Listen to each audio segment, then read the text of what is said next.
ہر قسم کی روحانی جسمانی تکلیف یا پریشانی سے بچنے کی دعا۔ بسم اللہ الذی لا یضر مع اسمہ شیء، اللہ کے نام کے ساتھ شروع کرتا ہوں جس کے نام کی برکت سے کوئی نقصان نہیں پہنچا سکتا ہے۔ فی الارض ولا فی السماء وهو السمیع العلیم،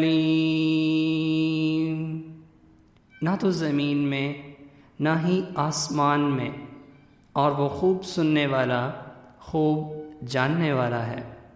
فائدہ: اس دعا کو اگر صبح پڑھ لیا جائے 3 مرتبہ تو شام تک اللہ تبارک و تعالی اس کی حفاظت فرماتے ہیں، اور اگر شام کو پڑھ لیا جائے 3 مرتبہ تو رات تک اللہ تبارک و تعالی اس کی حفاظت فرماتے ہیں۔